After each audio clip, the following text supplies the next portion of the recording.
학부형님들 많이 참석해 주셨는데요. 예정된 시간이 7시 30분부터입니다만은 우리 과장님하고 오늘 연사이신 정용관 원장님께서 올라오고 계시니까 올라오시는 대로 바로 진행하도록 하겠습니다. 시청 인재양성팀장 손강호입니다. 또한 김제사랑장학재단 사무국장을 맡고 있습니다. 겸임하고 있습니다. 오늘 이렇게 저희가 2022학년도 순서 수시절 지원 전략에서 강사님을 모시고 오늘 이제 이렇게 설명회가 있는데요. 좋은 시간이 먼저 되시길 바랍니다. 먼저 김제시에서 추진하는 우리 장학사업에 대해서 몇 가지만 저희가 안내 이렇게 설명드리겠습니다. 저희 김제시에서는 경력금을 지원하고 있습니다. 중학교에서 고등학교 이렇게 들어가면은 내고장 학교 보내기로 해서 경력금을 상위 20%에서 50만 원에서 100만 원 이렇게 지급하고 있습니다. 또한 고등학교에서도 관내 대학으로 진학 시 여기 한국폴리텍대학이 관내 대학입니다. 예, 거기에 진학 시에 또한 저희가 100만 원의 이렇게 경력금을 지급하고 있습니다. 이와 아울러 또한 저희가 장학금 혜택사항이 있습니다. 장학금 혜택사항은 이통장 자녀장학금, 그 다음에 특별자녀장학금, 일반 자녀장학금이 있는데요. 이통장 자녀장학금이 올해 대학교까지 이렇게 확대가 됐습니다. 전년도에는 고등학교 이렇게까지만 있었는데 올해는 대학교까지 이렇게 확대 지급하고 있습니다. 이통장 자녀분은 다 해당이 됩니다. 또한 특별장학금으로 예체능 분야, 그 다음에 저소득 분야, 이런 분야로 해서 저희가 특별장학금을 또한 지급하고 있으니까요. 예, 저희가 장학금 이렇게 신청 받을 때 많이 이렇게 알아두시고 신청해 주시기 바랍니다. 아울러서 가장 중요한 일반 장학금이 있는데요. 일반 장학금은 고등학교 대학생에 지급합니다. 고등학교 2, 3학년에게 연간 성적에 따라서 이렇게 지급하는데 100만 원씩 지급하고 있습니다. 대학생에게는 수능 성적에 따라서 4년 장학생으로 저희가 이렇게 선발해서 지급하고 있습니다.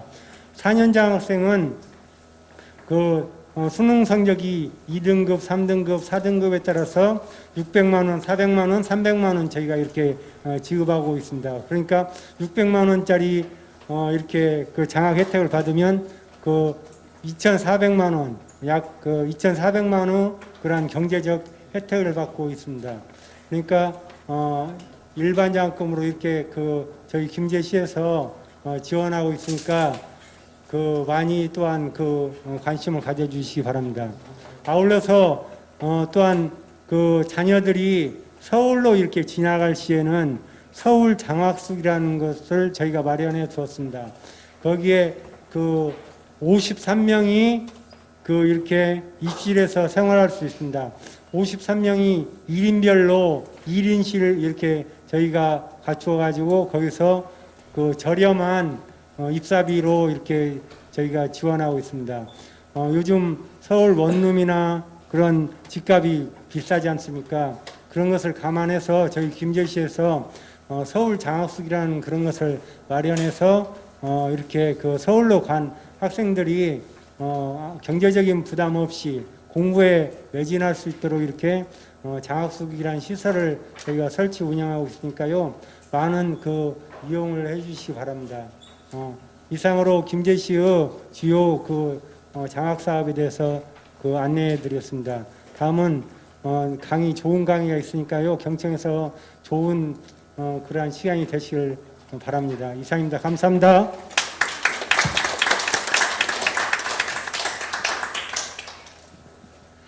네, 안녕하십니까. 우리 학부형님들 그리고 우리 김제시 우리 재원생들이 또 많이 왔네요.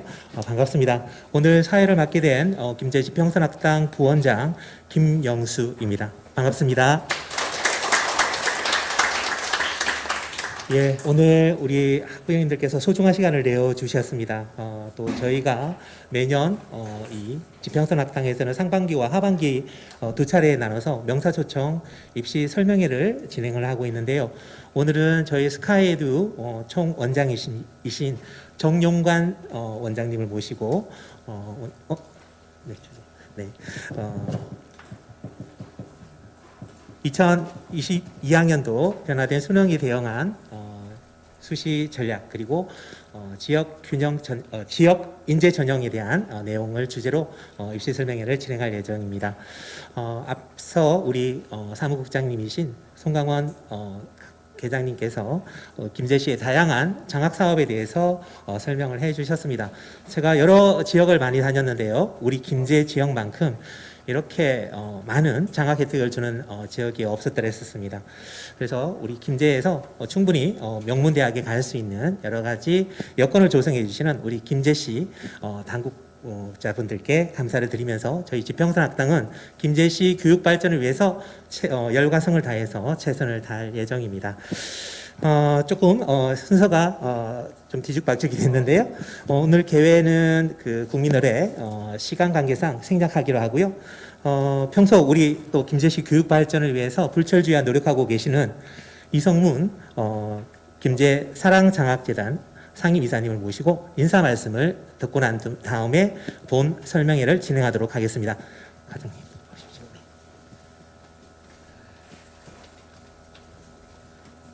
네, 안녕하세요.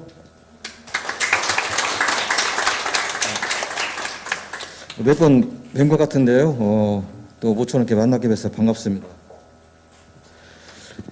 지금 뭐 이제 벌써 6월 중순에 접어들었더라고요. 벌써 날짜가 다음 주면 또 하지인데 이게 여름이 이렇게 가까워지다 보면서 그런지 지금 무더위가 본격적으로 좀 시작된 것 같아요.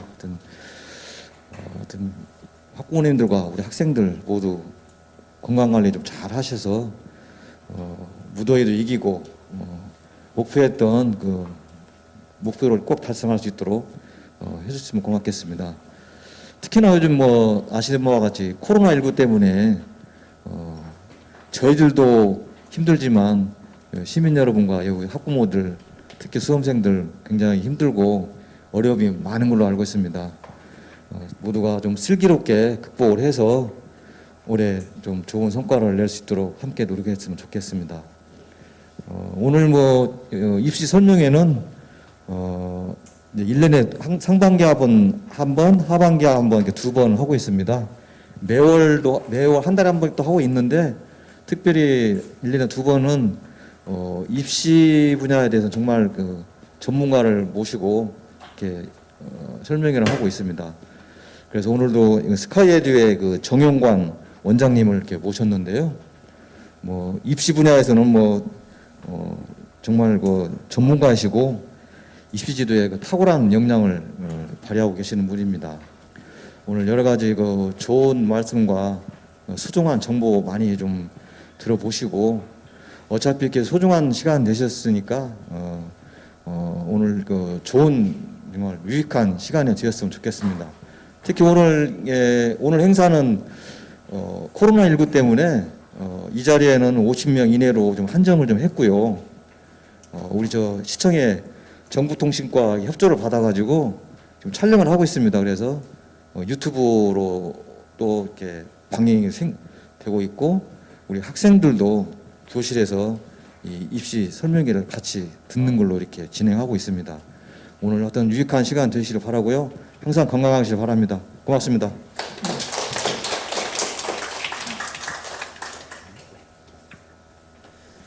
네, 우리 방금 상임이사님께서 인사 말씀대로 우리 지평선 학당은 우리 김제시 교육 발전을 위해서 최선을 다할 예정입니다. 하반기 때도 명사초청 입시 설명회가 개최될 예정이오니 계속해서 많은 성원과 관심 부탁드리겠습니다. 자, 그러면 오늘 본격적인 설명회에 앞서 오늘 연사이신 우리 정용관 총원장님을 소개해드리도록 하겠습니다. 정용관 원장님은요, 고려대학교를 졸업하시고 현재 스카이에듀 총원장님이시면서 대입평가연구원장, 그리고 28년간 입시지도 및 입시설명회를 진행하시는 등 특히 우리 정 원장님께서는 재원생 98.9%를 성적 상승을 시켰다라는 아주 경이로운 기록을 보유하신 분이시기도 합니다. 특히 따님께서 한양대 의과대학을 아주 우수한 성적으로 입학을 시키실 정도로 자녀 교육에도 탁월하신 분이신데요. 여러 가지 노하우가 깃들어져 있는 아주 진짜 따끈따끈한 핵심 정보만을 뽑아서 오늘 명사조정 입시 설명회를 진행해 주실 예정이십니다. 자, 그러면 우리 정용관 총원장님을 뜨거운 박수로서 환영하도록 하겠습니다. 박수 한번 해주시죠.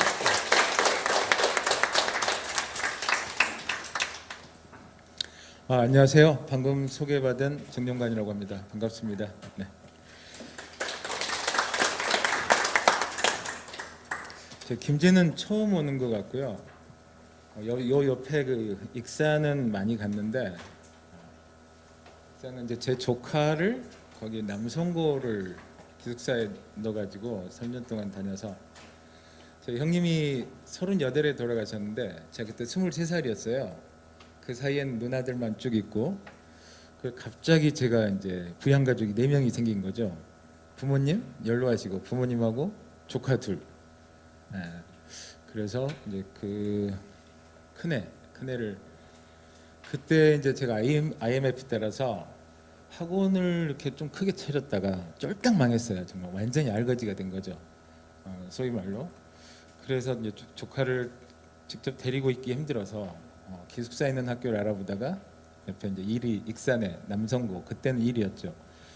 거기에 뭐 넣어서 거기를 3년 보냈던 기억이 있고 그래서 이쪽은 좀 자주 왔는데 제가 실은 제가 이쪽 남도가 고향입니다. 그래서 오고 가는 길에 이제 김제를 계속 보고 그러긴 했는데 이제 직접 오는 건 오늘이 처음입니다. 그래서 아까 저녁을 먹는데 가성비가 정말 좋더라고요. 백반을 먹는데 그렇게 맛있는 백반이 없었습니다. 너무 맛있게 먹었고요. 일단 오늘 제가 방금 소개받은 대로 얼마 전에 저희 고3 학생들이 6월 평가원 모의고사를 봤습니다. 6월 3일 날 목요일이었죠. 그래서 이제 시험을 보고 난 지 오늘이 10하루째예요. 그래서 고3들한테는 이제 제일 중요한 시험이 6월 평가원 모의고사고 그 다음에 이제 9월 1일 날 수요일입니다. 그때 아이들이 구평을 보게 돼 있습니다. 그리고 나면 이제 수능 쭉 대입 일정이 이어지게 돼 있는데요. 그래서 제가 올해 3월, 4월 교육청 모의고사와 6월 평가원 모의고사 이렇게 공식적인 시험을 3번 봤는데 지금 올해부터 수능 제도가 또 바뀌었습니다. 그래서 그 특징 그리고 우리가 어떤 전략적인 선택을 할 수 있는지 이런 부분을 먼저 간단하게 설명을 드리고요. 그 다음에 이제 수시 관련된 부분 그리고 앞으로 5개월 남은 동안 우리 학생들이 어떤 거를 준비하고 어떤 쪽에 역점을 두고 준비를 해야 될지 그런 부분에 대해서 3가지로 나눠서 쭉 설명을 드리려고 합니다. 지금 죄송한데 여기 앉아 계시는 부모님들 학생이 고3인 분 잠깐만 손을 들어주시겠어요? 그럼 자 고1, 2는 손을 좀 들어주시면 자 중학생 아이 때문에 오신 여러 가지로 이제 골고루 아이들의 연령층이 분포가 되어 있습니다. 그래서 고3 관련해서 이제 그게 가장 중요합니다. 왜냐하면 우리 아이들도 내년이든 내후년이든 또 고3이 되는 거고 결국은 입시에 이제 모든 게 포커스가 맞춰져서 1년이 남았든 2년이 남았든 또는 중학생이든 남은 기간을 준비를 해야 되는 입장이기 때문에 일단 입시 올해 고3에 대해서 일단 집중적으로 말씀을 드리고 그리고 내년 내후년에 또 변화되는 부분이 일부분이 있는데 그 부분을 하여튼 눈여겨 보시면 될 것 같습니다. 그래서 지금 고2인 학생들은 올 겨울에 예를 들어 선택 과목을 준비를 해야 되고 지금은 선택 과목이 늘어가지고 국어, 수학도 선택을 하고 탐구는 당연히 이제 선택하고 여러 가지 부분이 있습니다. 그래서 그런 전체적인 부분을 주어진 시간 안에 제가 빠르게 말씀드리도록 하겠습니다. 대략 지금부터 한 70분 정도 9시 정도에 끝낼 생각입니다. 그래서 차분하게 보시면 될 것 같습니다. 불을 좀 잠깐만 꺼주시면 제가 편의상 이쪽으로 옮겨서 설명을 드리도록 하겠습니다.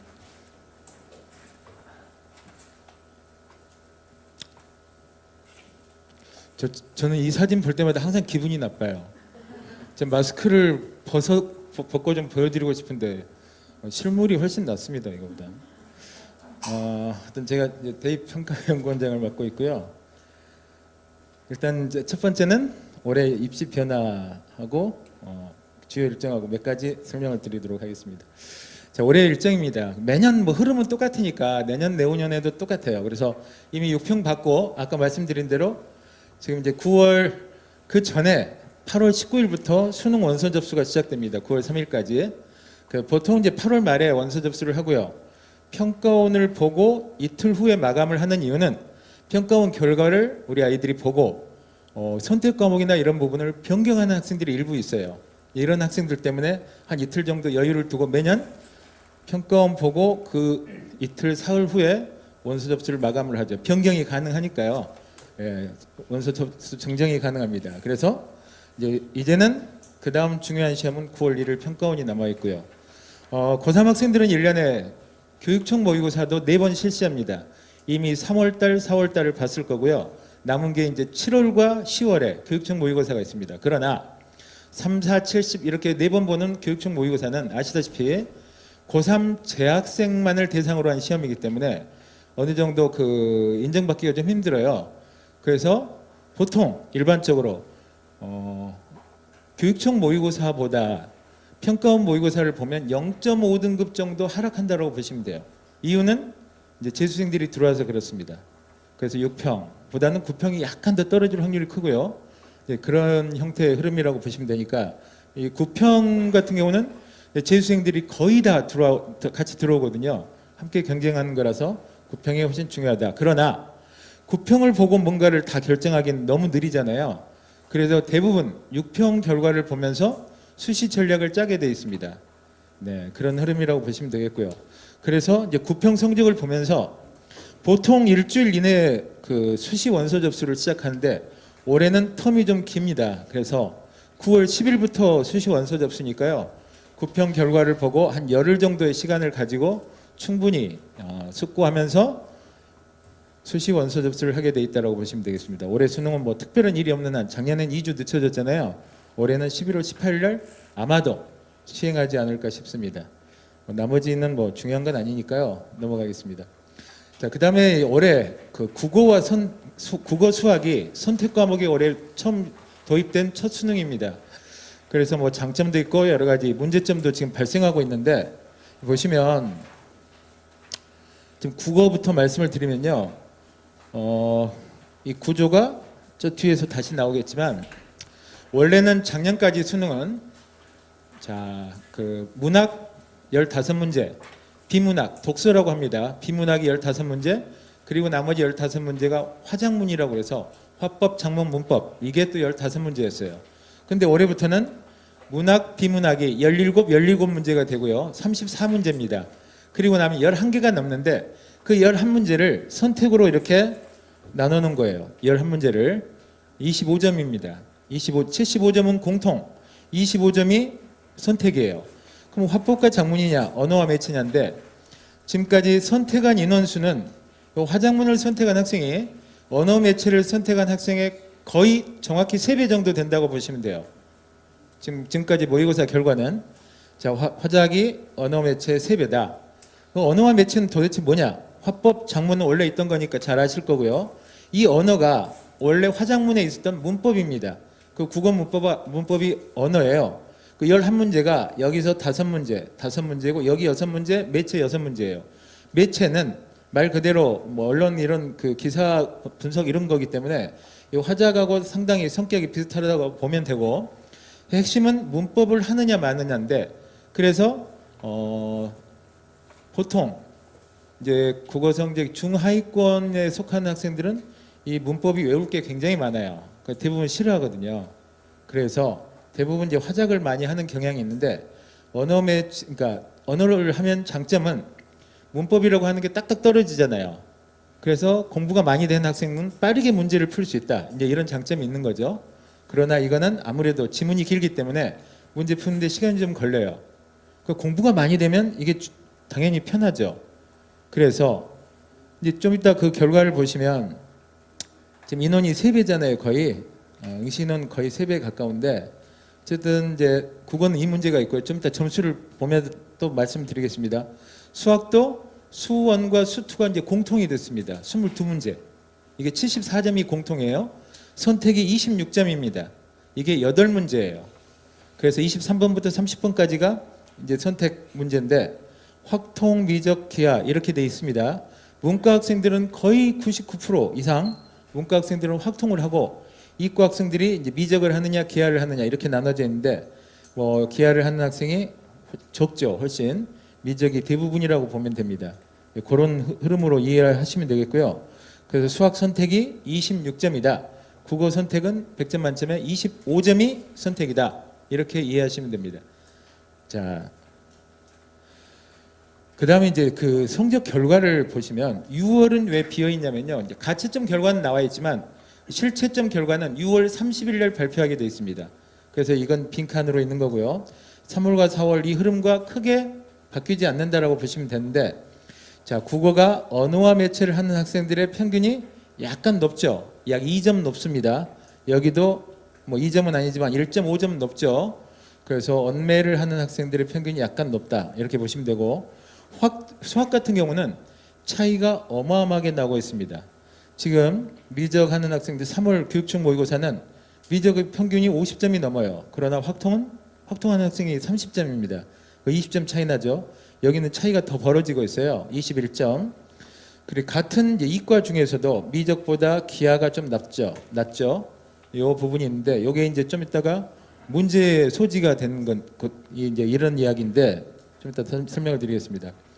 그래서 이 결과를 봤더니 똑같은 만점을 맞아도 국어 같은 경우 자, 화작을 선택해서 만점을 맞은 학생 139가 나와요. 표준 점수가.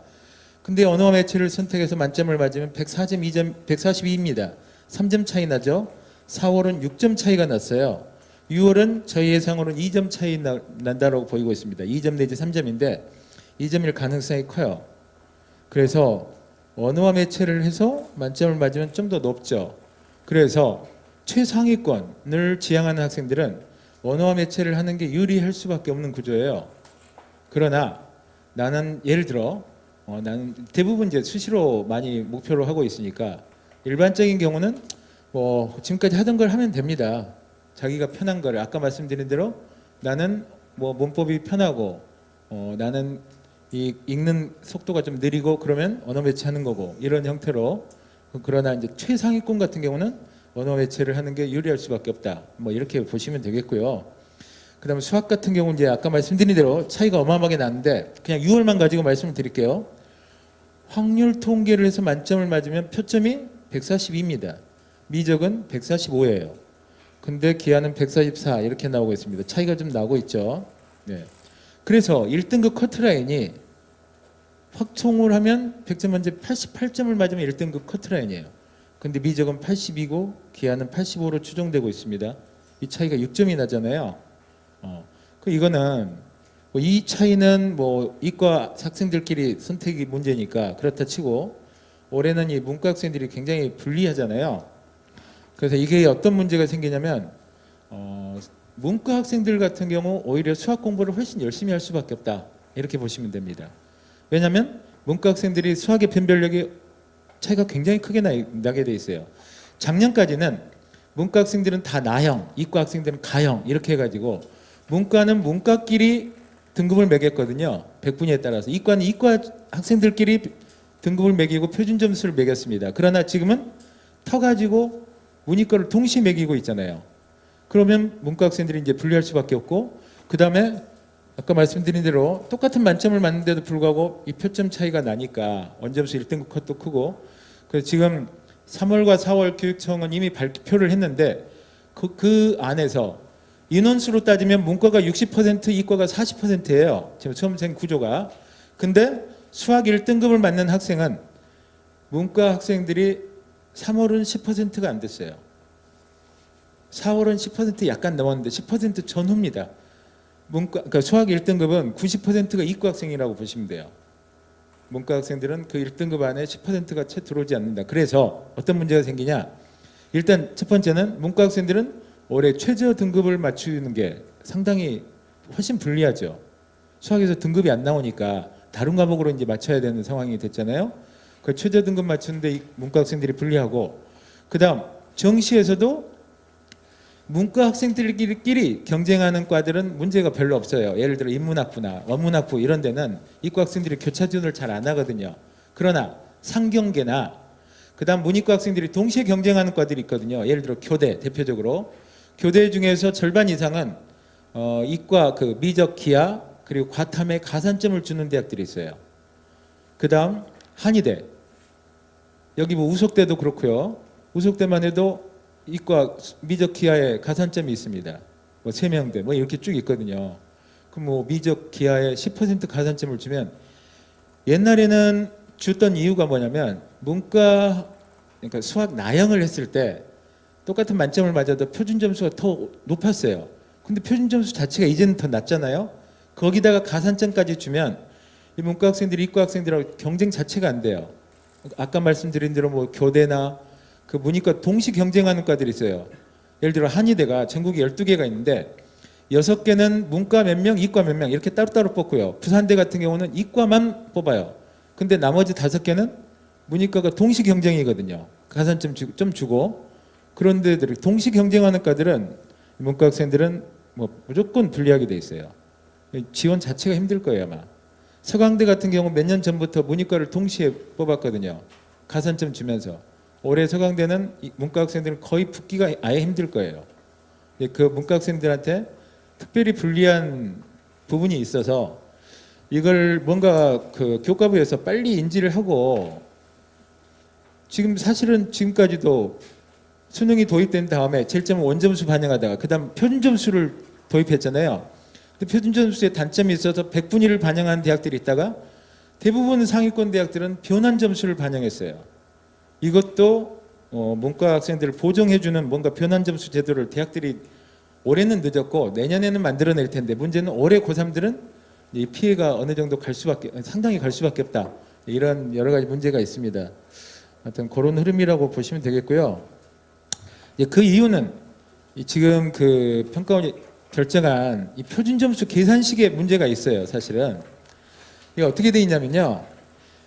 선택 과목을 응시하는 학생들이 공통 과목 평균 이건 뭐 똑같으니까 이건 관계가 없는데 이게 이제 선택 과목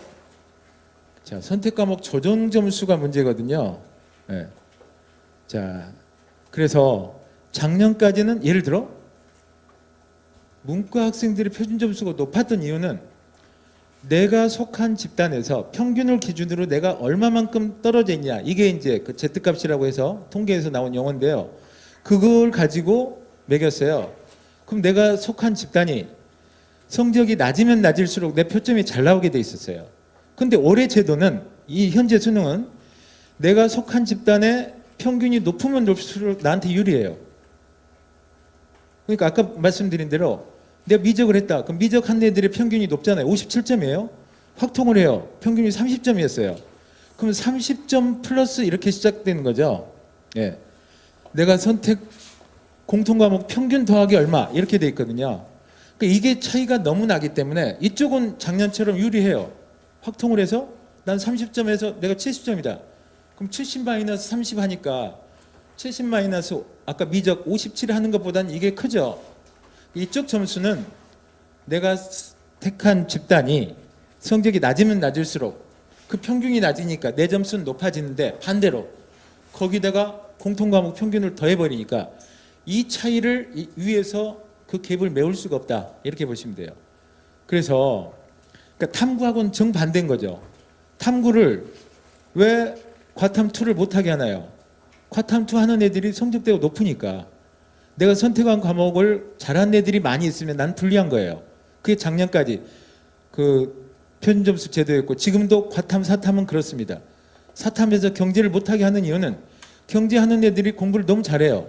그럼 내가 너무 불리한 거예요. 거기서 몇 프로냐가 중요하니까. 근데 지금은 국어, 수학은 표준점수 제도가 달라요. 내가 선택한 과목을 상위권이 많이 있으면 있을수록 내 점수도 올라가는 거예요. 이게 더해지니까. 그 집단의 공통과목 평균이 더해진다는 말씀이거든요. 이쪽은 높지만 이게 낮아져서 이 갭을 이걸로 못 메운다. 이렇게 보시면 됩니다. 그래서 아까 그런 똑같은 만점을 맞아도 문과 학생들이 불리할 수밖에 없는 이런 구도다. 이렇게 이해를 하시면 되겠습니다. 뭐 나머지는 뭐 굉장히 좀 어려운 이야기고요. 이 빨간색 부분 때문에 우리가 문제가 생기는 거니까 이쪽만 제가 설명을 드렸습니다.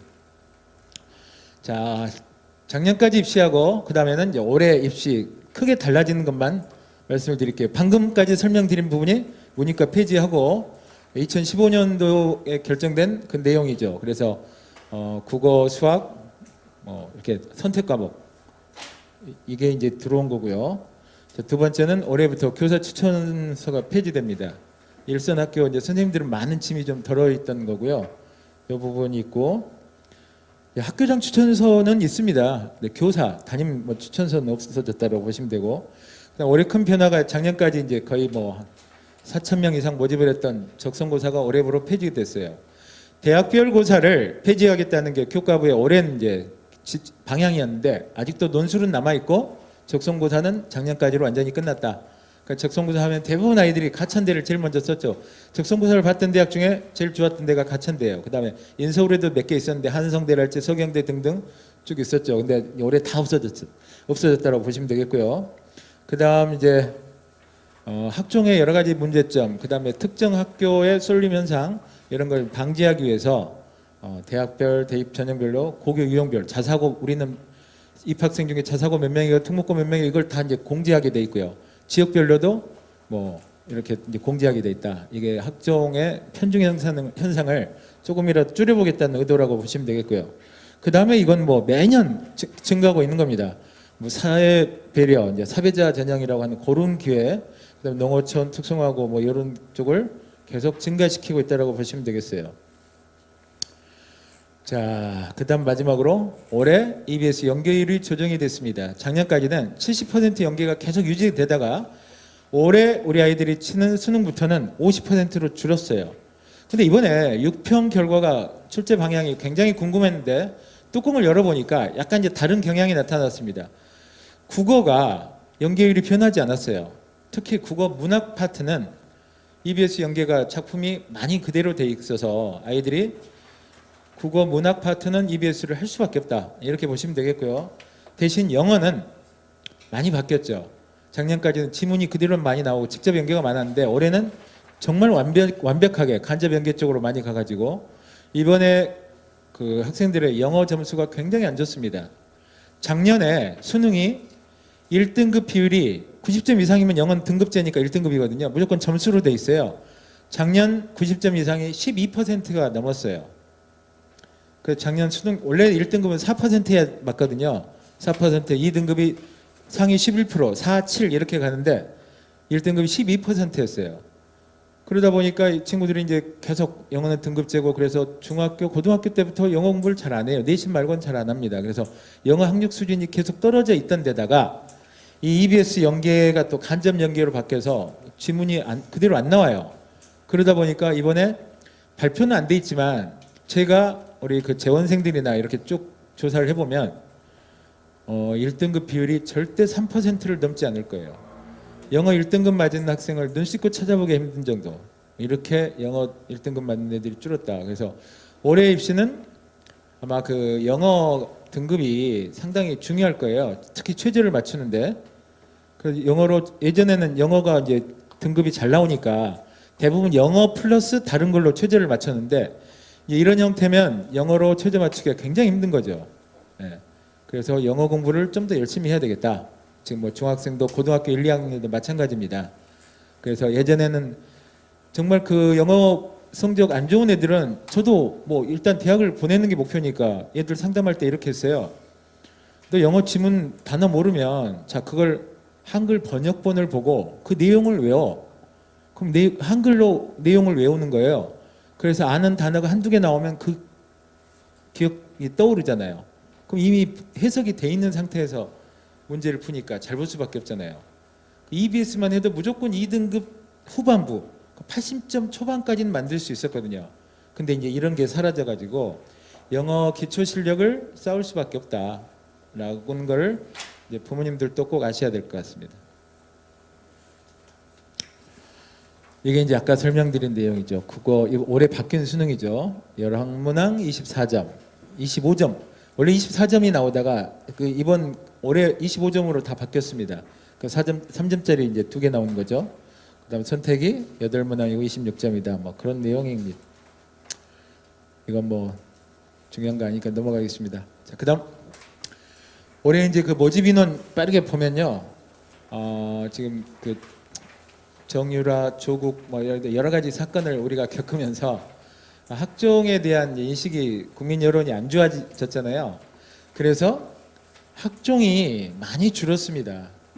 지금 비율이 이렇게 줄었죠. 이걸로 보면 많이 안 준 것 같지만 실제로 상위권 대학, 우리가 목표로 하고 있는 대학 기준으로 하면 굉장히 줄었어요. 이건 전국적인 비율이고요. 좀 이따 상위권은 제가 다시 말씀을 드릴 텐데 수능이 뭐 조금 늘고 이렇게 된 것 같지만 보시면 자, 뭐 상위 15개 대학만 이렇게 기준으로 보면 보시면 교과 빨간색은 다 는 거예요. 이건 신설이에요. 신설. 없던 게 학생부 교과 전형이 생긴 겁니다. 근데 종합 전형은 다 줄었어요. 그래서 상위 15개 대학 기준으로 학생부 종합은 4,800명이 줄었습니다. 어마어마하게 줄었죠. 근데 교과는 좀 늘었어요. 빨간색이 작년까지 교과를 안 뽑다가 올해 뽑은 거거든요. 학종을 줄여라는 게 그 국민적 여론이고 교과부에서도 이야기를 하니까. 그리고 정시를 늘리라고 했잖아요. 내년부터는 이제 40%를 맞춰야 되고 올해도 이미 40%를 맞춘 대학이 상당히 많아요. 서울대만 이제 올해는 30%, 원래 20%가 안 됐잖아요. 서울대가 정시가. 정시 늘어나고 있고 학생부 교과 늘어나고 있고 상위권 대학에서 교과를 안 뽑는 이유는 다 아시다시피 정성평가가 가능하잖아요. 학생부 종합은. 그러니까 교과는 무조건 내신만으로 뽑아야 되잖아요. 학교에 관계없이. 그런 부분 때문에 이제 교과를 많이 기피를 했는데 이제 종합을 줄이게 되면서 정시와 교과를 늘릴 수밖에 없는 거죠. 그래서 우리 학생들한테는 이제 요거 늘어난 건 장점인데 종합 늘어난 거는 불리한 부분이고 이렇게 뭐 암과 음이 있습니다. 양과 음이 있는데요. 그렇고 그 다음은 논술 전형이 한 1,000명 줄었다. 상위권에서는 뭐 이런 흐름이라고 보시면 되겠습니다. 정시는 다 늘어났죠. 교과 늘어난 대학들 보시면 되겠어요. 연대도 교과 안 뽑다가 이제 교과 뽑고 있고요. 이런 흐름 보시면 되겠습니다. 그다음 올해 이제 입시 특징은 약대가 올해부터 학부제로 다 바뀌었어요. 지금까지는 PET라고 해서 PET 그래서 약학 전문대학원제였잖아요. 옛날에 의전원이나 뭐 치전원처럼. 근데 의대만 해도 전국에 있던 게 지금 2개 빼고는 다 학부로 완전 바뀌었잖아요. 지금 남아있는 데가 강원대가 올해 학부로 돌아오면서 의대 중에서 남아있는 데는 차의과대하고 건국대밖에 없습니다. 나머지는 다 학부로 돌았어요. 근데 약대는 2-3개 머뭇머뭇하다가 지금 전부 다 학부로 돌았어요. 결국은 유지를 하겠다고 했던 데도 결국은 다시 부산대하고 뭐 강원대 등등도 이미 다 들어와가지고 그래서 약대 인원이 굉장히 많습니다. 정원외 전형까지 전부 합하면 1940명이에요. 2,000명이 새로 생긴 거예요. 그 이과 학생들은 올해 뭐 여러 가지로 입시 환경은 좋죠. 2,000명이 또 새로 들어오고 그 다음에 뭐 하여튼 여러 가지 부분이 있으니까요. 그래서 뭐 서울권이 있고 이렇게 있습니다. 그래서 약대가 37개나 된다. 뭐 참고로 약대가 목표인 학생들도 있으니까요. 목포대를 제외하고는 나머지는 다 뭐 수시 몇 명, 정시 몇 명, 모집 요강 다 끝났어요. 발표가 끝났고 목포대도 조만간 발표를 할 것 같습니다. 그 수시가 절반이 넘어요. 여기도 그런 흐름으로 보시면 되겠고요. 자 이제 이런 형태로 작년 대비 올해 입시가 변했다. 그 다음에 그 아까 말씀드린 3월, 4월, 6월 결과는 이러이러했다는 걸 말씀을 드렸고요. 자, 그 다음으로 이제 우리 관심이 많으신 수시 부분 잠깐 살펴보도록 하겠습니다. 이제 수시는 아까 말씀드린 대로 9월 10일부터 원서 접수입니다. 근데 내가 이제 6평을 봤으니까 6평 결과를 가지고 천천히 정리를 좀 해야 되잖아요. 내가 최저를 이 정도는 맞출 수 있겠다라고부터 시작을 하는데 그 전에 제일 먼저 해야 될 게 뭡니까 이게? 근데 학생부를 이제 파악을 해야 되잖아요. 3학년 1학기 거는 아직 안 나왔지만 중간고사는 이미 봤고, 그 뭐 기말고사도 약간 비슷하다고 치고 그런 걸 가지고 1, 2학년 내신, 그다음 3학년 1학기 내신 생각을 해보고 그리고 비교과 활동. 나는 내가 목표하는 데 무슨 과인데 거기에 대한 활동을 어떻게 하고 있다 등등. 작년부터 근데 우리 학생들이 그 코로나 이후로 비교과 활동을 쌓기가 굉장히 힘든 환경이긴 한데 어쨌든 그런 부분 생각하면서 본인의 학생부를 파악을 뭐 나름 하고 있을 거예요. 또 여기 지평선 학당에서도 이 부분에 대한 지도를 충분히 하고 있는 걸로 알고 있습니다. 자, 그래서 나한테 가장 유리한 게 뭐냐, 이제 이걸 봐야 되는 거죠. 근데 여러분은 이제 난 학생부 교과를 쓸까, 학생부 종합을 쓸까, 논술은 이제 잘 안 한다고 치고 학생부 교과냐, 학생부 종합이냐, 이 부분. 두 번째는 내 성적을 보면서 내가 최저를 맞출 수 있냐 없냐. 그래서 최저 있는 데다 쓸 거냐, 최저 없는 데다 쓸 거냐. 이제 이 두 가지가 포인트입니다. 세 번째는 뭐 이건 열심히 해야 되는 거고요. 자, 이제 일단 그 다음 설명을 먼저 드릴게요. 올해 이제 그 작년 대비 학생부 구성이나 기재 사항이 많이 변경이 되어 있습니다. 그 지금까지는 뭐 무의식 중에 무의식 중에 아니라 무언 중에 눈치챌 수 있게 썼던 게 있어요. 나는 뭐 의사인 부모의 영향으로 어려서부터 예를 들어 이런 식으로 자연스럽게 써 내려가는 거죠. 이제 그런 자체가 절대 아예 눈치챌 수 없게끔 아예 이제 이런 것부터 다 바뀐 거죠. 예, 나는 교사인 어머님의 영향으로 이런 것부터 다 안 된다는 거죠. 그다음 이제 수상 경력도 예전에는 뭐 쭉 다 썼는데 이제는 학기당 1개. 이것도 미제공, 이것도 삭제돼 있고 뭐 많은 부분이 바뀌어서 특히 이 강남 아이들의 대학 가는 창구로 가장 많이 활용됐던 게 RN이거든요. 소논문. 이걸 돈 주고 다 남이 대신 써줘요. 본인이 쓰는 경우 거의 없었습니다. 그래서 이제 요거 다 없어졌고, 그래서 학종의 여러 가지 문제점들을 최대한 많이 이제 없앴다라고 보시면 돼요. 네. 그런 부분이 있었고요. 그 다음에 뭐 분량이 좀 줄었다라는 부분이고, 학생부 종합전형 같은 경우는 대부분 대학들이 자소서를 쓰게 되어 있습니다. 자기소개서인데요. 올해 이게 또 대폭 바뀌었어요. 작년까지는 어떤 대학은 3번까지, 좀 상위권 대학들은 4번까지 있었어요. 그래서 1번 학업에 기울인 노력과 학습 경험 뭐 이런 써라. 그다음에 두 번째는 뭐 교내 활동 관련해서 써라. 3개 있네. 그다음에 3번은 뭐 배려, 나눔, 협력, 갈등 관리. 그래 나는 반장을 맡아서 어떻게 했는데 뭐 우리 반 애들끼리 어떤 부분을 알력이 있었는데 내가 어떻게 해서 이걸 해결했다 등등 여러 가지 경험을 쓰게 돼 있어요. 그다음에 4번은 예를 들어 서울대는 내가 뭐 고등학교 시절에 읽었던 책 중에 의미 있게 읽었던 거 뭐 내용과 그 이유를 써라. 고려대 같은 경우는 4번이 뭐였냐면요. 우리 대학이 너를 왜 뽑아야 되는지를 써봐라. 뭐 이런 거예요.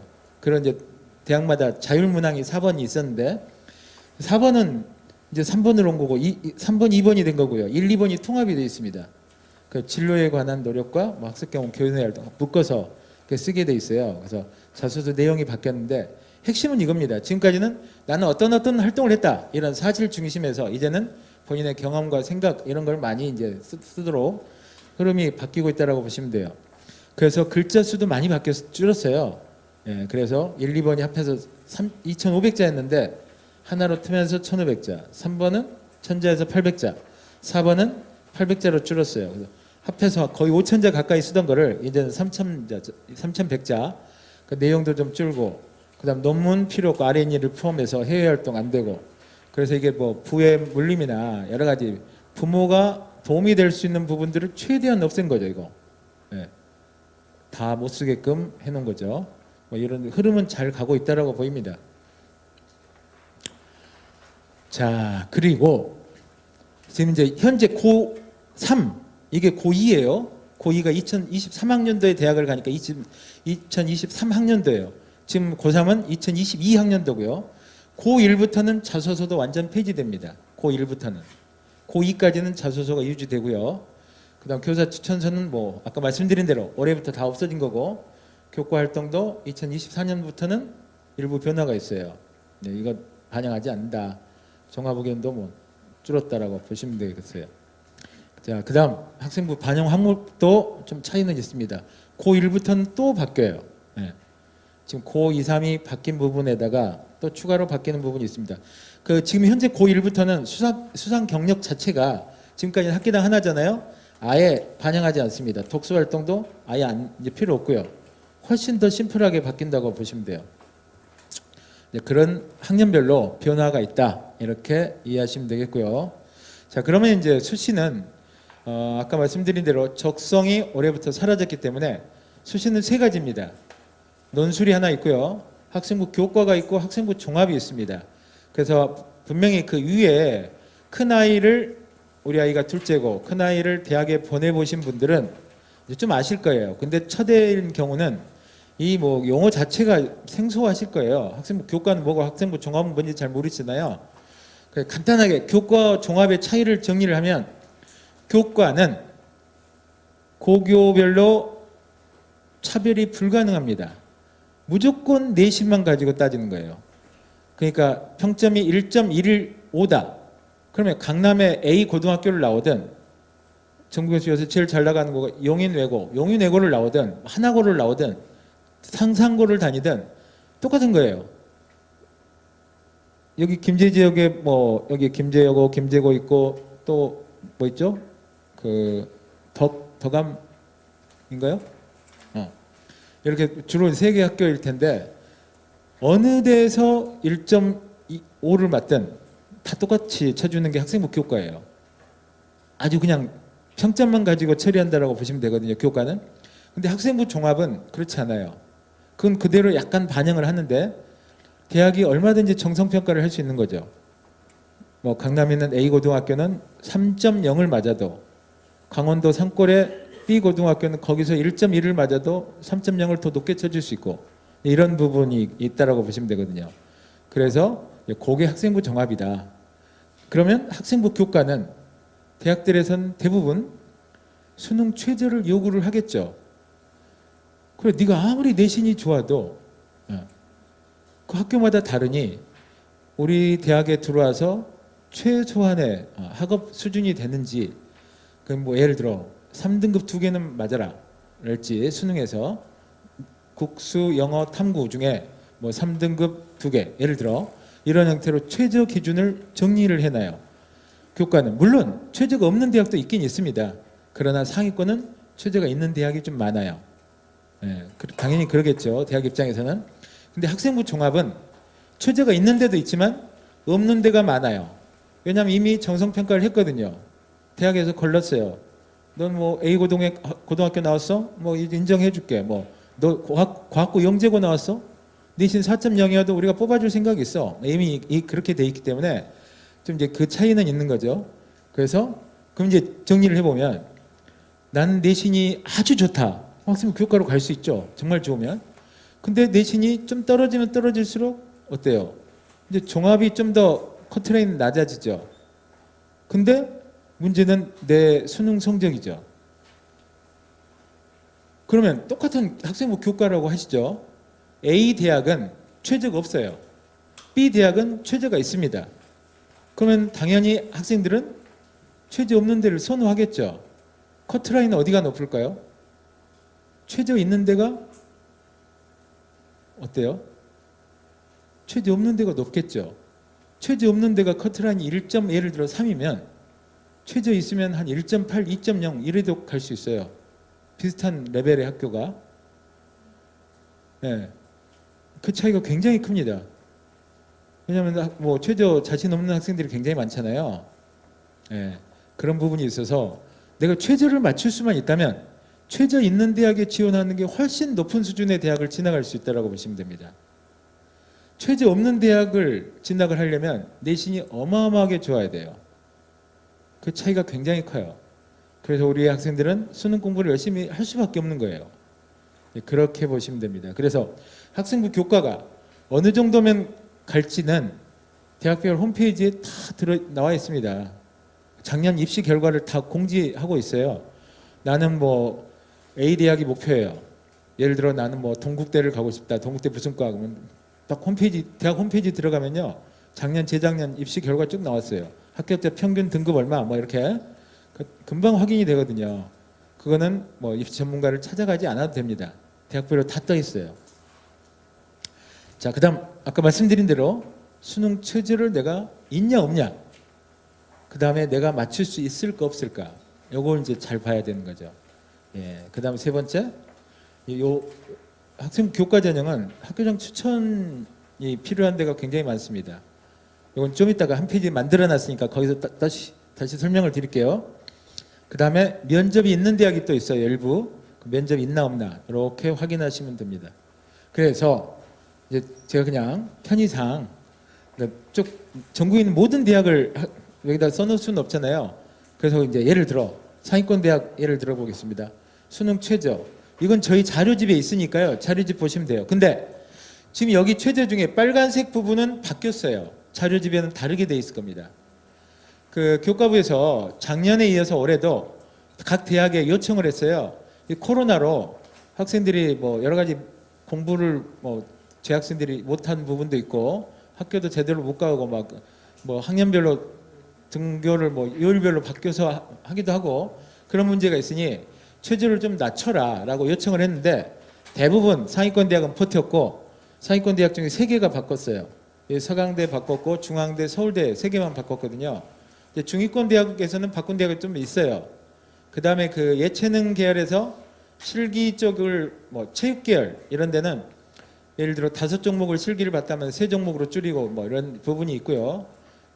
그다음 미술 음악 이쪽은 그 수상 경력 이거를 뭐 대회가 아예 안 열린 경우가 많으니까 그걸 3년 최근 3년 끝까지 인정을 해주고 뭐 이런 형태로 바뀐 게 몇 가지 있는데 그래서 서강대가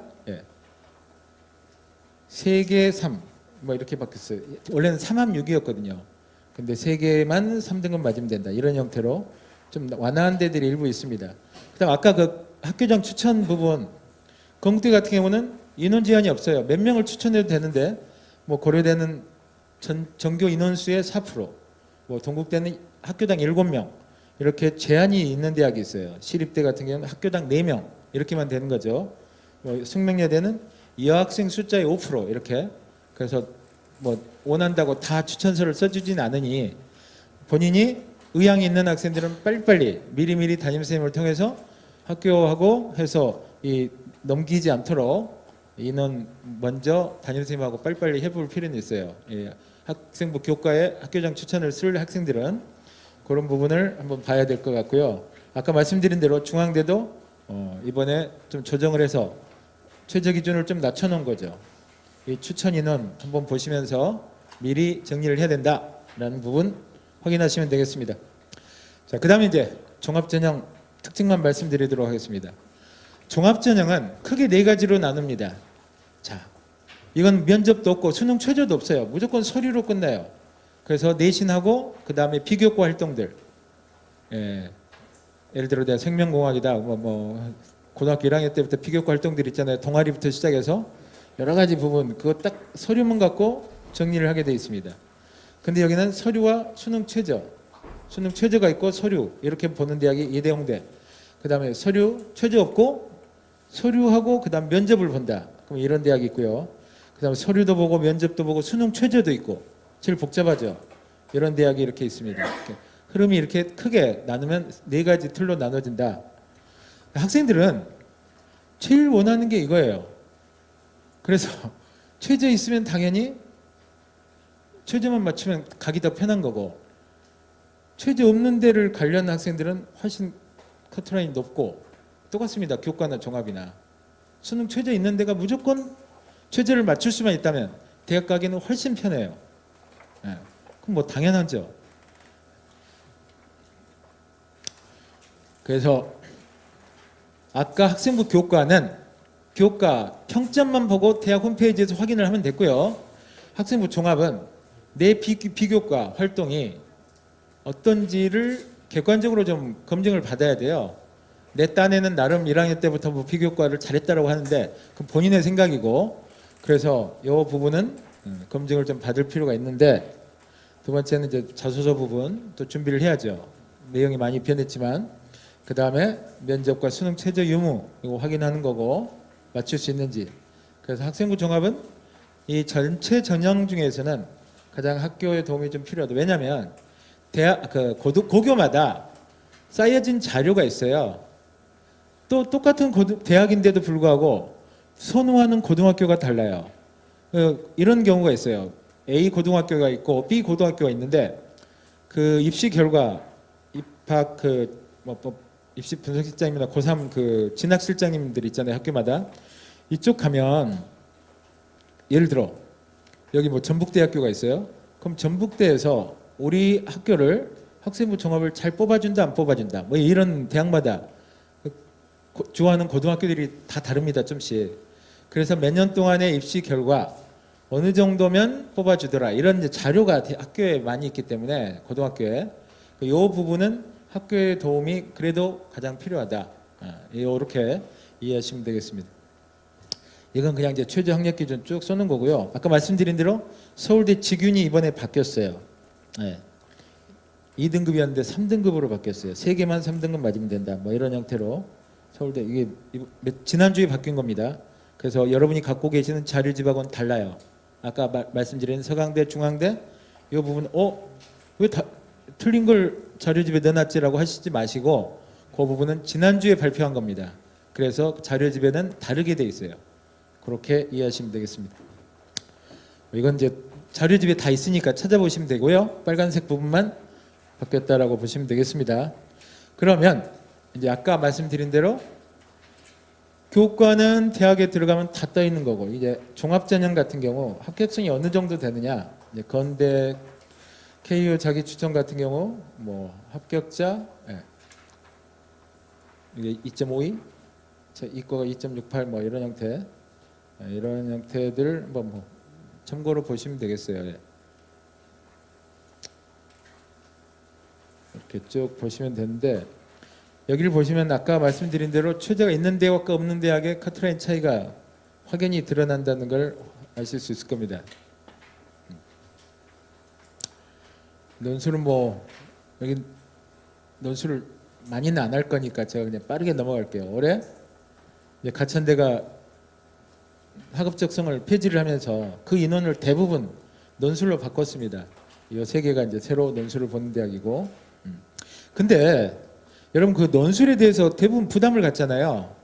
논술을 하려면 논술 학원을 엄청 많이 다녀야 되고 사실은 그렇지는 않아요. 이과는 대부분 수리 논술만 보잖아요. 그 다음 플러스 어떤 대학들은 수학, 과학을 봅니다. 수학만 보는 대학이 있고 과학까지 같이 보는 대학이 있는데 그냥 수학, 과학 성적하고 비례한다고 생각하면 돼요. 내가 뭐 한 수학을 가형 보는데 3등급은 맞는다. 예를 들어 3등급쯤 나온다. 그럼 논술 쓰면 다 붙어요. 뭐 이런 형태로 특히 문과는 대부분의 그 논술 오래 하신 유명하신 강사분들도 다 똑같이 이야기를 해요. 논술 학원을 뭐 저 상담을 해보면 이렇게 말씀하시는 부모님들이 많아요. 어머님들이 우리 아이는 고등학교 1학년 때부터 논술 학원을 3년을 보냈는데 뭐 논술 학원 원장님이 잘 쓴다라고 항상 칭찬을 한다. 제가 항상 그러거든요. 어머니, 제가 논술 학원 원장님이면요 당연히 잘 쓴다고 하겠어요. 3년 고객이 왔는데 왜 넌 논술에 소질이 없다라고 3년 고객을 버리겠어요. 그 논술에서 제일 중요한 거는 글 쓰는 스킬은 한 달 안 걸려요. 한 달이면 돼요. 그래서 그건 아니고 그보다는 어렸을 때부터 책을 많이 읽었달지 독서 그 다음에 본인의 그 인문학적인 소양이 제일 중요하죠. 그것만 있으면 글 쓰는 스킬은 금방 되거든요. 그런 게 좀 자신 있는 학생들을 하면 되고 여기 이제 가천대 같은 경우는 논술이 아니에요. 말만 논술이지 실제로는 단답형의 이런 문제들일 거예요. 분명히 출제 방향이 그렇게 돼 있어요. 쉬운 단답형 논술이 아니에요. 혹시 관심 있는 학생들을 한번 봐보시면 모의고사 아마 곧 뜰 거거든요. 이건 논술이 아니다. 그냥 단답형 형태의 문제다. 그러니까 그 전에는 부산대, 경북대 논술이 비슷하게 나왔는데 그보다도 더 단답형으로 나온다라고 얼마 전에 가천대 입학처장님을 만났는데 그분 이야기가 우린 논술이 아니다. 실제로 말만 논술이다. 단답형 문제다. 이렇게 이야기를 하시더라고요. 뭐 그렇게 이해하시면 되겠습니다. 참고로 논술이 제일 중요하죠. 근데 수능 최저 기준 있는 대학들은 역시 중요하다. 이렇게 보시면 됩니다. 자, 이쪽은 넘어가겠습니다. 자, 그다음 우리 이제 지방 쪽은 대부분 지역 인재 전형이 있어요. 그래서 지금은 이제 공고 사항이 30% 정도를 지역 인재로 뽑으라는 게 공고 사항이었어요. 네. 근데 이게 바뀌었어요. 특히 이제 고2부터는 내년 입시죠. 내년 입시부터는 지역 인재를 40%를 맞추게 돼 있습니다. 의무 사항이에요. 지금은 이제 30% 전후인데 내년부터는 모든 대학이 지역 인재를 40%로 맞춰야 돼요. 그럼 이제 지역 인재에서 가장 득을 보는 거는 이제 최상위권, 이제 의, 치, 한, 수, 약학 이런 쪽은 이제 지역 인재가 절대적으로 유리하잖아요. 그래서 지금 뭐 전남대하고 전북대하고 많이 싸우잖아요. 내용이 뭐냐면 이렇습니다. 공고를 이제 권역별로 묶었으니까 부산, 경남, 울산, 부울경은 그 안에서 다 터가지고 지역 인재를 허용해 주자. 대구, 경북 그러면 이쪽 트고 강원은 따로, 제주 따로인데 강원하고 제주는 인구가 워낙 적잖아요. 40%가 아니라 20%가 의무사항이에요. 지역 인재가. 나머지는 다 이제 내년부터는 40%를 맞추게 돼 있는데 그럼 충청도는 충청 남북도 대전 세종 다 묶여 있어요. 그래서 충북 나오면 충남대 뭐 지역 인재 쓸 수 있고 다 그런데 이 전남북은 이렇게 묶자. 광주, 전남, 전북을 묶자라고 했는데 전남대는 지역 인재 조건이 광주, 전남, 전북 지역 고등학교 졸업자예요. 근데 전북대가 전남을 안 쳐주는 거예요. 전북대는 전북 지역 고등학교 졸업자로 이제 계속 버티고 있는 거죠. 그러니까 전남대가 화가 나잖아요. 전남 지역에서 이제 그런 분쟁도 있고 이런 게 있는데, 근데 여기는 어쨌든 전남대가 가능해요. 뭐 약대든 다 가능하고 조선대도 전남북 광주 지역 이렇게 돼 있습니다. 전남대도 마찬가지. 조선대도 광주에 있는데 동신대도 지원 가능해요. 이게 또 남해에 있잖아요. 요건 이제 북쪽에 있는 거고. 그래서 여기는 다 이쪽 지원이 가능하다. 뭐 이런 부분. 지역 인재는 교과도 있고 종합도 있어요. 학생부. 그리고 정시 수능에서도 지역 인재를 뽑아요. 몇 명, 일반 전형 몇 명, 지역 인재 몇 명 이렇게 돼 있거든요. 그런 거 보시면 되겠고요. 자, 그래서 여기 제가 이제 표를 하나 넣어놨는데요. 여기 전북대 간호학과 같은 경우 지역 인재 어느 정도면 가느냐? 경쟁률 뭐 4.8대 그랬는데 70% 컷으로 보고 3점대 이내면 뭐 붙는다는 거죠. 전북대 간호학과 지역 인재는. 그다음 이제 농경제유통 크게 인기가 없으니까 놔두고, 그다음에 뭐 경영학과, 경영은 그래도 인문학부 중에서는 학생들이 많이 선호하잖아요. 자, 문과는 좀 낮죠. 더 간호학과보다 더 낮죠. 3점대 뭐 붙었네요. 그다음에 치대도 생각보다는 낮아요. 1.96. 근데 이제 문제는 아시다시피 최저가 굉장히 높죠. 의학계열은 최저만 맞추면 붙는다고 보시면 돼요. 1점 되면. 그래서 아까 이제 제가 이 말씀 안 드리려고 했는데 우리 김영수 원장님이 제 딸 이야기를 했으니까 걔를 의대 보내는데 굉장히 힘들었어요. 제가 비정한 아빠인데 걔를 수능을 3번 보게 했죠, 제가. 그래서 이제 결국 붙이긴 붙였는데 어쨌든 걔는 이제 정시로 가다 보니까 그렇게 된 거고, 그래서 주위에 어떻게 하면 나 우리 아이를 의대든 치대든 보내고 싶은데 지금 몇 학년인데요? 중3이래요. 어떻게 해야 되냐? 어머니, 가장 쉬운 방법은요, 고등학교를 보내서 3년 동안 수능 공부 시키지 말고 그러니까 내신만 무조건 죽으라고 시키는 거예요. 그래서 내신을 한 1점대를 만들어요. 1.7 이내. 1.7까지 된다고 보시면 돼요. 조선대, 의대 이런 데가 학생부 교과 전형에 1.7 이내로만 맞추면 돼요. 그럼 최저를 못 맞추잖아요. 그럼 재수해야죠. 재수해서 이제 수능만 죽으라고 해요. 그래서 최저 맞추면 돼요. 그게 가장 쉽게 가는 거예요. 물론 한 방에 내신도 고3 때까지 내신도 맞추고 뭐 수능도 최저 맞추면 난놈이죠. 근데 그렇게 하면 가장 좋고, 그게 안 되면 학생부 전형으로 가는 게 가장 쉽습니다. 의치, 한수, 수의대, 뭐 한의대, 약대까지도 사실 그게 최선이에요. 내신 정말 잘 맞고 그다음에 수능 뭐 최저 맞추고 이게 쉽고, 정시로 보내는 건 훨씬 어려워요. 저도 3년 걸렸다니까요. 어쨌든 그렇습니다. 그렇게 보시면 되고, 이 농어촌 전형도 해당되잖아요, 우리가. 그래서 지역 인재가 있고 농어촌이 있고, 농어촌은 뭐 대부분 서류가 많아요. 서류 플러스 면접 많은데 이제 농어촌도 최저가 있는 데들이 있어요. 그럼 여기는 정말 최저를 맞추면 붙을 확률이 아까 학생부 교과보다 훨씬 높아집니다. 그럼 우리 학생들 중에 이제 농어촌 대상이 대부분 많으니까 하여튼 이쪽 확인을 한번 해보시면 되겠고요. 예를 들어 제가 전북대 학종 그 다음에 농어촌 한번 넣어놨는데 뭐 4점대 이내면 통계. 근데 농어촌은 이제 대학마다 문제는 많은 인원을 뽑지는 않잖아요. 어떤 데는 1명, 2명 이렇게 되니까 상당 부분 운에 좌우되는 부분이 좀 있습니다. 내가 아무리 높아도 나보다 높은 애 1명 들어오면 1명 뽑으니까 안 되는 거고, 또 재수 좋으면 뭐 난 정말 절대 못 붙을 줄 알았는데 붙는 학생들도 있고 이러니까, 물론 그러니까 기회가 수시는 6번이 있잖아요. 그 중에 뭐 평균적으로 쓰면 한두 개는 무조건 뭐 어느 정도면 되게 돼 있으니까 뭘 하든 수능 최저가 있는데 이걸 맞출 수 있다면 훨씬 없는 데를 가는 것보다는 높은 대학을 갈 수 있다, 이렇게 보시면 돼요. 그래서 수능 공부를 등한히 하면 안 된다라는 말씀 다시 한번 강조를 하고요. 자, 그다음에 이제 이거는 현재 고3들은 좀 그렇고 고2, 고1 그다음에 중등부 부모님들 좀 더 잘 보시면 이제 또 우리가 선택을 해야 되잖아요. 그래서 허작으로 많이 쏠렸다 처음에는. 아까도 지금도 3대 1이에요. B가. 근데 상위권은 엄매로 이동하는 경향이 나타나는데, 이동을 하면 할수록 원어민 하작을 하는 아이들이 불리해져요. 왜냐하면 내가 속한 집단의 평균이 낮으면 낮을수록 불리하다고 아까 말씀드렸잖아요. 상위권이 몰리면 몰릴수록 표점이 잘 나오게 돼 있어요.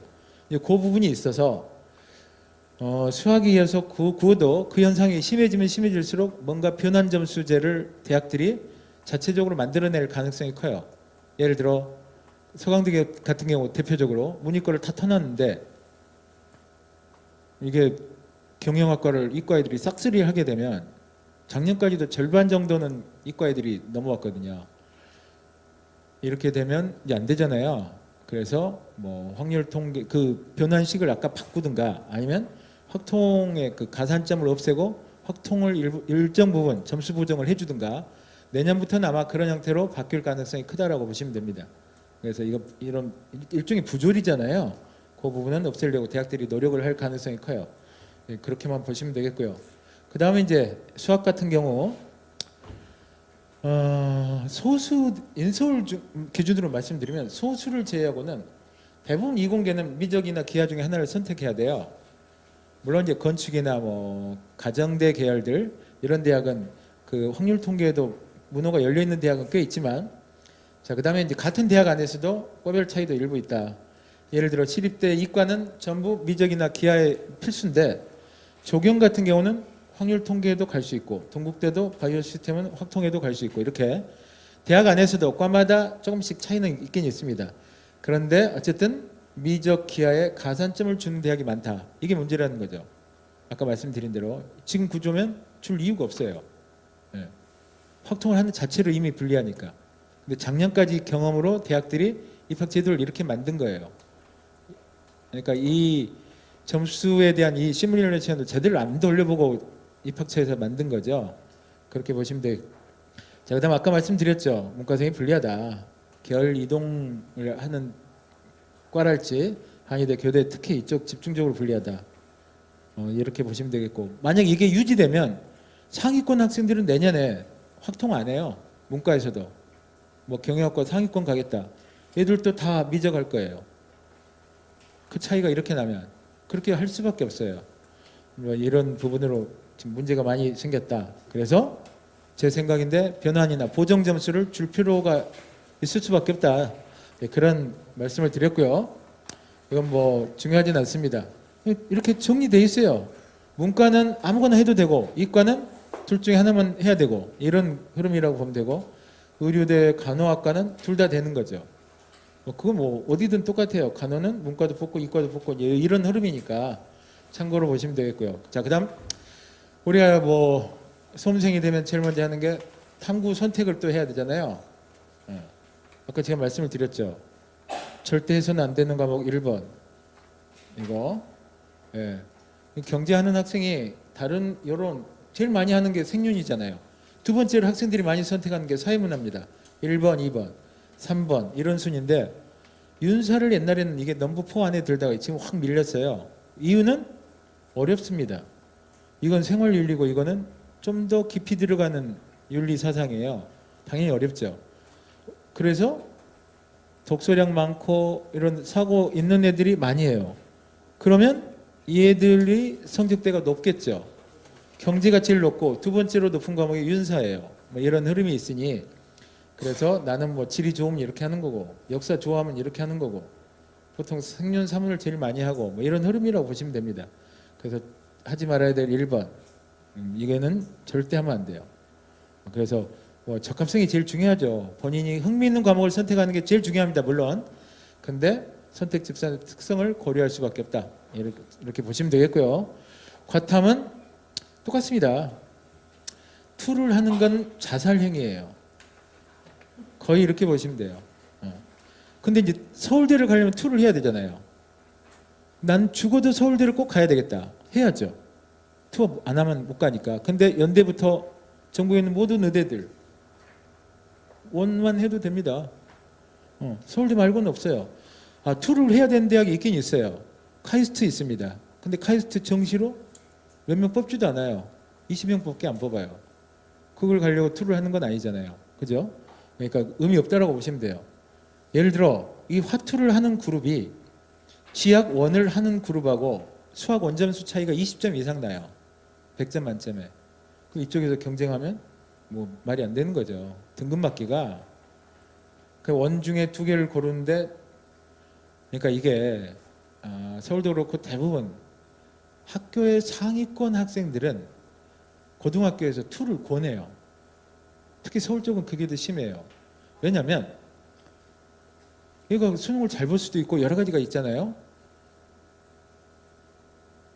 우리가 매스컴이든 뭐든 고교를 뭘로 서열을 매기나요? 의대 몇 명 갔는가가 중요하지 않아요. 서울대 몇 명 가냐로 매겨요.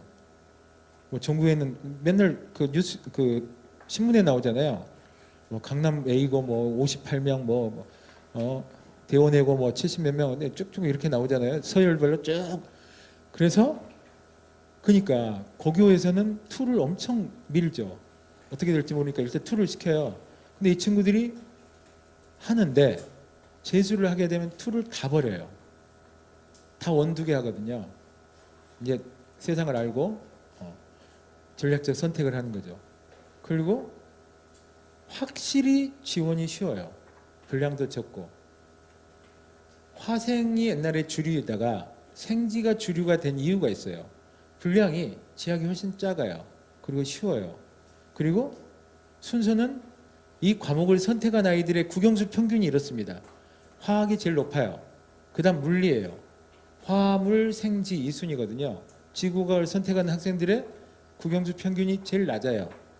그럼 이걸 선택하는 게 단연 전략적으로 유리하겠죠. 내가 여기서 상위 몇 프로냐가 중요하잖아요. 아까 국어 수학 표준점수 구하는 시각은 달라요. 탐구는 옛날식 표준점수 제도예요. 내가 그 집단에서 평균보다 얼마만큼 넘느냐 이게 표준점수고 100분이거든요. 그래서 성적이 낮은 집단에서 잘 볼 때가 가장 높게 나와요. 그래서 생지가 대세죠 지금은. 근데 난 죽어도 싫어. 난 화학이 너무 재밌어. 그럼 이렇게 해야죠. 물론 취향이 중요하긴 합니다. 그러나 같은 값이면 이렇게 선택하는 게 유리한 건 확실해요. 자, 그다음 제2외국어는 이제 끝났어요. 이거는 뭐 논의할 작년까지는 아랍어 다 했거든요. 왜냐하면 22점만 맞으면 아랍어 1등급 나왔어요. 50점 만점 2등급. 그러면 아랍어를 하면 탐구 한 과목을 못 봐도 대체가 됐어요. 대부분 대학에서. 근데 보시면 작년에도 뭐 아랍어가 2등급 컷이 24점이었어요. 그 전에 계속 20점대 초반입니다. 27점, 50점 만점에 17점 맞으면 3등급이에요. 그랬는데 올해는 보세요. 작년까지는 정시든 수시든 탐구 한 과목을 못 봤을 때 대체를 해주는 대학이 많았잖아요. 근데 올해는 다 없어졌어요. 정시 다 없어지고 수시에서 몇 개 남긴 했는데 이것 때문에 뭐 제2외국어를 할 이유가 없어요. 근데 이것도 서울대를 나는 꼭 가야 된다. 서울대는 제2외국어가 필수예요. 서울대를 가려는 학생들은 해야죠. 아까 과탐2도 서울대를 꼭 가려는 학생들 해야 돼요. 빼고 연대부터는 다 필요 없어요. 할 이유가 없습니다. 그래서 제2외국어는 거의 이제 역사 속으로 같다라고 보시면 되겠고요. 자, 이제 향후 어떻게 우리가 공부해야 될까? 한 10분 정도 남은 시간 동안 정리를 먼저 하겠습니다. 자, 제일 먼저 우리 학생들이 영어를 굉장히 등한시해요. 영어는 등급제고 첫 번째 뭐 여러 가지 부분이 있는데 절대 그게 아니다. 이번에 6평을 봤으면 느꼈을 거예요. 그죠? 영어 때문에 충격을 많이 받았을 텐데 평소보다 등급이 많이 떨어졌을 거예요. 영어가. 그 영어를 나는 수시로 꼭 가야 된다. 그럼 영어를 진짜 많이 해야 돼요. 왜냐하면 최저를 맞추는데 영어를 끼고 대부분 맞추잖아요. 9평하고 수능이 이렇게 어렵게는 안 나올 거예요. 이번에 출제진들도 우리 아이들이 연계를 줄이니까 이렇게까지 점수가 떨어지는구나 라고 느끼고 아마 출제 방향을 좀 바꿀 거거든요. 어차피 평가원의 목표는 일반 과목은 4%가 1등급 기준이에요. 그죠? 근데 영어 출제 목표는 7에서 8%를 1등급 만드는 게 매년 출제 목표였어요. 근데 그거를 적기도 하고 많기도 하고 뭐 인간이 내는 거라 어떻게 할 수는 없잖아요. 그러나 출제 방향은 7에서 8% 맞추는 거예요. 그러니까 영어가 다른 과목 등급 맞추는 것보다 훨씬 편해요. 그래서 영어 공부량을 늘려야 됩니다. 수시에 포션이 많이 있는 학생이면 할수록 연구해야 되고 뭐 본인의 영어 등급이 또 있을 거고 이런 부분이 있어요. 그러면 하여튼 이 부분이 있으니까 영어 학습량을 해야 되는데 여러분한테 여기 우리 고3 학생들도 좀 있으니까 말씀을 드리면 여러분 하루 계획을 세우잖아요. 플래너 쓰죠. 아침에 학교 딱 가면 제일 먼저 하는 게 나는 오늘 뭐 3시부터 자습이다. 그러면 자습 시간 뭐하고 뭐 일요일 날 하루 종일 뭐 할 건지 계획을 세우잖아요. 그때 제일 중요한 게 그거예요. 공부를 성적이 안 좋은 학생이든 아주 좋은 학생들도 대부분 안 하는 게 있어요. 공부하는 순서가 저는 제일 중요하다고 봐요. 대부분 자기가 가장 좋아하는 과목을 먼저 잡아요. 난 수학이 제일 재밌어. 수학책을 먼저 잡거든요. 그럼 절대 안 돼요. 난 영어가 제일 싫어. 그럼 영어가 순서가 맨 마지막에 있어요. 그럼 영어 절대 공부 안 하고 자게 돼 있어요. 그죠? 이과 학생들은 수학책 좀 보다가 시간 남으면 과학책 보다가 자요. 그럼 국어 영어 안 해요. 그게 하루 이틀이 아니에요. 계속 그런 게 반복되면 결국 국어 성적, 영어 성적이 안 나오는 것 똑같잖아요. 그러니까 항상 자기가 하기 싫은 것부터 해야 돼요. 길게 할 필요는 없지만 1시간이든 1시간 반이든 난 영어가 제일 싫어. 그럼 제일 먼저 영어를 1시간 하고 그 다음 국어 싫어. 두 번째 국어 하고 나머지 시간에 수학, 과학 하고 이렇게 하면 4과목을 다 하게 되죠. 그래서 공부하는 순서가 정말 중요하다. 그것만 해도 영어 성적 안 좋은 학생들은 많이 바뀔 거예요. 몇 달이 아직은 5달이 남았잖아요. 5달 남았습니다. 정확히. 자, 그다음 뭐 약간 때늦은 감은 있지만 이제 지금 고2, 고1도 있으니까 대부분 학생들이 탐구를 1학기 때 잘 안 해요. 왜냐하면 국어, 영어, 수학에 치이다 보면 해야 될 게 많거든요. 그 탐구를 2학기로 자꾸 넘겨놔요. 근데 9월, 10월 달에 이제 탐구 제대로 한번 해보려고 하면 잘 안 돼요. 탐구가 1번, 탐구가 그렇게 만만한 과목이 아니에요. 사탐도 부모님들 저희 다닐 때 그 사회가 아니에요. 과목이 바뀌었잖아요. 이름이 사회 탐구 이렇게. 그 이해력 여러 가지를 요구하는 거거든요. 공부하는데 시간이 많이 걸립니다. 그래서 이게 하루아침에 안 되거든요. 그래서 이걸 빨리 지금부터라도 해서 아무리 늦어도 8월까지는 정리를 해야 돼요. 탐구를. 이거 가을에 탐구 잡고 있으면 탐구 성적도 잘 안 오르지만 탐구에 올인하면 국영수 성적이 떨어져요. 결국은 되는 게 없어요. 그 틈틈이 탐구를 1학기 때 같이 해야 된다. 이게 중요한 내용이라고 보시면 되겠고요. 그 다음에 이제 앞으로 기말고사까지는 여러분이 잘 가는데 기말고사 이후 마지막 4달이 가장 중요한 관건이에요. 매스컴에서 왜 매년 결과가 재수생 강세 이렇게 나오느냐. 그럼 제가 설명회 때마다 하는 이야기인데 전 이해가 안 돼요. 왜? 공부 학습 재능으로 보면 현재 고3의 평균이 재수생 평균보다 낮을 이유가 없잖아요. 왜요? 걔들은 고3 때 정말 뛰어난 애들은 다 대학 갔거든요. 그렇죠? 한번 걸러진 친구들하고 여러분이 경쟁에서 질 이유가 없죠. 근데 지는 이유는 뭐냐면 저는 무조건 이렇게 봅니다. 7월 중순 기말고사 끝나고부터 4달 수능 때까지 그 4달이 정말 여러분이 다 망가지는 시기예요. 왜 망가지느냐? 첫 번째, 이제 방학 때 여러분이 뭘 하냐면 자기소개서를 써요. 그럼 자기소개서를 집중해서 며칠 쓰면 되는데 방학 내내 이걸 붙잡고 있거든요. 자소서 쓴다고. 3, 4주 내내 수능 공부 안 해요. 자소서만 쓰는 거예요. 분명히 여러분 그렇게 보낼 거예요, 시간을. 그러니까 이걸 꼭 기억하세요. 딱 며칠 날짜를 잡아서 3일 쓰면 3일은 다 써요. 쓰고 남습니다. 분량도 줄었는데. 그거 쓰고 수능 공부를 병행을 해야 되는데 여기서부터 이제 망가지기 시작해서 8월 말 수시 원서 이제 구평 보고 수시 원서 쓰잖아요. 그럼 8월부터 상담하면서 뭐 담임선생님하고 상담하고 뭐 어디 쓸까 이렇게 하잖아요. 그때부터 여러분도 망가지고 교실이 망가져요. 고3 교실이 그때부터 다 아웃이에요. 이거는 일반고뿐만 아니라 특목고도 똑같아요. 뭐 외고 뭐 잘 나가는 이런 데도 교실은 다 망가지게 돼 있어요. 왜냐면요. 자, A라는 학생은 나는 수능 최저 없는 데 썼어.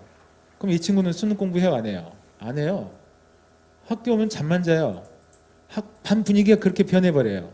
이 친구는 2개 3등급 여기 있어요. 그럼 나머지 2과목만 공부하죠. 나머지 2과목 시간엔 다 놀아요. 또 이 친구는 뭐 이런 전부 이렇게 돼 있어요. 그래서 학생부 전형을 많이 쓰는 고등학교면 고등학교일수록 이 8월 이후에는 공부하는 분위기가 지금보다 너무 안 좋아요. 아예 애들이 다 자거나 놀거나 하거든요. 그 안에서 내가 어리잖아요. 우리 아이들이. 옆에 다 공부 안 하는데 나라고 독하게 마음 먹고 공부하는 학생이 일부 있지만 떠들고 뭐 환경도 안 좋죠. 막 놀고 있죠. 자기도 모르게 본인도 안 하게 되는 거예요. 그러니까 교실이 붕괴되는 현상.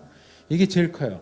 그 4달만 내가 딱 중심을 잡고 공부를 집중할 수 있다면 여러분이 재수생보다 그러니까 수능을 못 볼 이유가 1도 없거든요. 진짜입니다. 그래서 여기 있는 고3 학생들은 앞으로 그 7월 후반부터 마지막 4달. 근데 재수생 교실은요.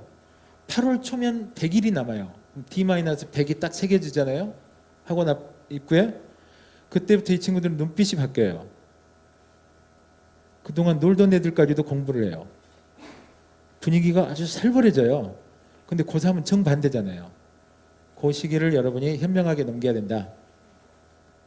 근데 또 쉽진 않아요. 지금은 이제 나는 그래야지 하지만 그래서 그거를 잘 생각하시면 됩니다. 마지막에 이제 그 부분 앞으로 그 7월 이후 남은 기간이 가장 중요하다는 말씀 드리고요. 하여튼 뭐 긴 시간 제가 뭐 하여튼 흐름을 쭉 설명을 드렸는데 도움이 되셨는지 모르겠어요. 혹시 뭐 궁금하신 거 있으면 제가 질문을 몇 개 받겠습니다. 우리 학생들도.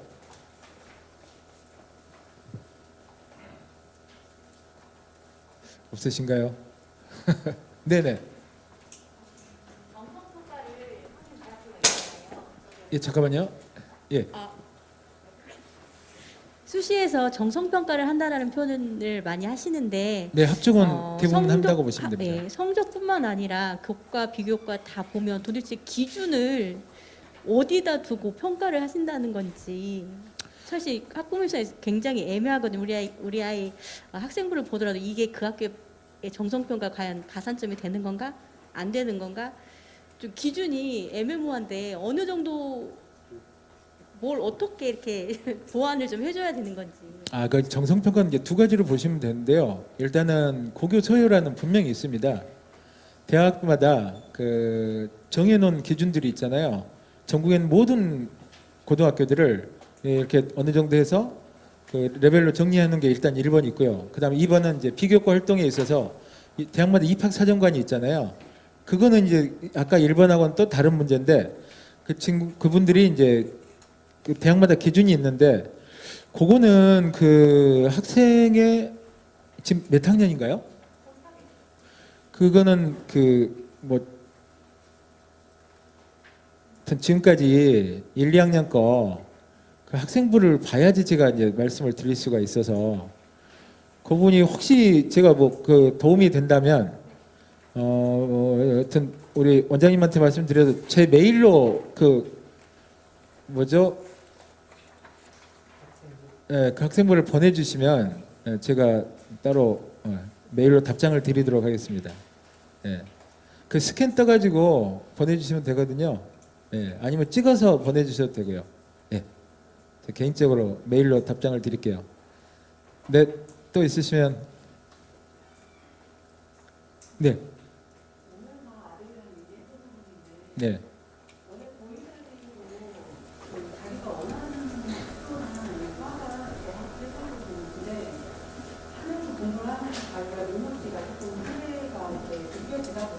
네네. 느껴지다 보니까 이제는 그거를 다 이제 안 하겠다. 목표를 하지 않고 그냥 오늘 수능에 맞춰서 그냥 공부를 하다가 나중에 점수로 그냥 가겠다라는 걸 얘기를 하더라고요. 네네. 그래도 목표를 정해놓고 공부를 하는 게 낫지 않느냐라고 얘기를 했는데 나더라고요. 그 부분에 있어서 저도 뭐라고 말을 못하겠더라고요. 그러니까 공부를 하는데 성적은 안 나오고 하다 보니까 자기가 목표치가 있었는데 그거를 거의 못 따라가니까 네네. 네, 이제 나중에 그냥 공부하고 나중에 그냥 점수 맞춰서 학교 가겠다. 네네. 이렇게 얘기가 되더라고요. 네. 그러니까 목표를 갖고 가는 게 좋은 건지. 목표를 갖고 가는 게 당연히 좋죠. 근데 이제 과를 안 정하면 예를 들어 대학이라도 정해서 나는 예를 들어 뭐 평균 1.5등급 예를 들면 이 어떤 그 등급에 대한 목표든 예, 그러니까 등급에 대한 목표라도 있어야 되겠죠. 예. 네네. 어차피 뭐 과를 선택하는 거는 계속 바뀌니까요. 예. 또 있으신가요? 없으시면 뭐 예. 하여튼 불러주셔서 감사합니다. 네.